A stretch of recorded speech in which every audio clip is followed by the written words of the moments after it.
Прочети го, само ако имаш време за Бога. Първо нека да ви кажа, уверете се, че можете да прочетете това до края. Аз почти го изтривах това съобщение, но бях благословен, когато достигнах до края. Тема: прочети, само ако имате време за Бог. Лесно и трудно. Защо е толкова трудно да се каже истината, и така лесно да се излъже? Защо толкова ни се спи в църквата, но след проповедта се събуждаме? Защо е толкова трудно да се говори за Бога, и така лесно говорим мръсни неща? Защо е толкова скучно да четем християнска литература и ни е толкова забавно да преглеждаме списания с лошо съдържание? Защо е толкова лесно да изтрием съобщения за Бог и да препращаме мръсни съобщения? Защо църквите и храмовете са станали по-малки, а барове и клубове нарастват по размер? Предаваш ли се? Мисли, ще го изтриеш ли или ще го препратиш? Само не забравяй, че Бог те наблюдава. Молитвено колело, нека видим дали дяволът може да спре това.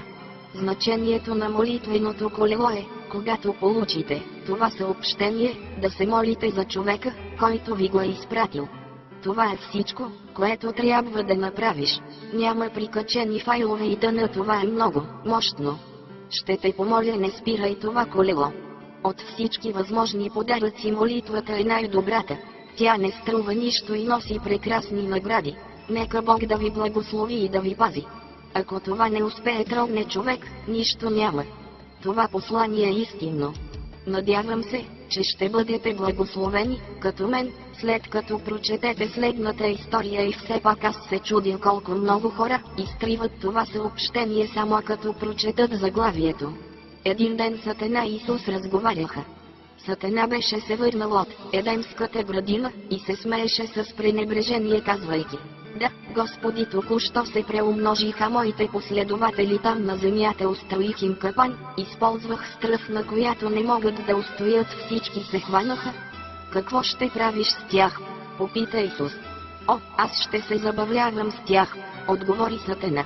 Ще ги науча да се женят и развеждат, и как да се мразят, да злоупотребяват и да се обиждат, и разбира се да пият и пушат. Ще ги науча да измислят пистолети и бомби, за да се унищожат взаимно. Наистина ще се забавлявам. Какво ще направиш с тях, когато ти омръзнат? Попита го Исус. Ох, ще ги убия, каза Сатана с поглед пълен на омраза и гордост. Колко искаш за тях? Попита го Исус. Ах, ти не ги обичаш тези хора. Те не са добри. Защо ти са? Ти ще ги вземеш и те ще те намразят, ще ти се изплюят в лицето, ще те прокълнат и убият. Ти не би искал такива хора? Колко? Попита Исус отново. Сатана погледна Исус и подигравателно отговори: всичката ти кръв, сълзите ти и живота ти. Исус каза: готово. И така той плати исканата цена. Бележка. Не е ли смешно колко лесно е да се презира Бога и после да се питаме, защо светът отива към ада? Не е ли странно как някой може да каже: аз вярвам в Бог и да продължава да следват Сатана? Не е ли странно да изпращаме хиляди съобщения с вицове чрез електронна поща, които се разпространяват мълниеносно, но когато започнем да изпращаме съобщения, които се отнасят за Бога, хората си мислят два пъти, преди да го споделят?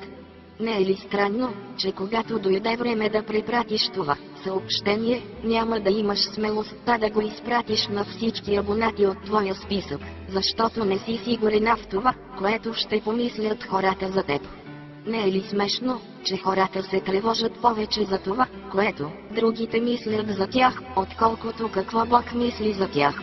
Аз се моля за всеки, който изпрати това съобщение, до всички получатели от твоята адресната книга, те ще бъдат благословени от Бога по специален начин. Нека Господ да ви благослови в изобилие.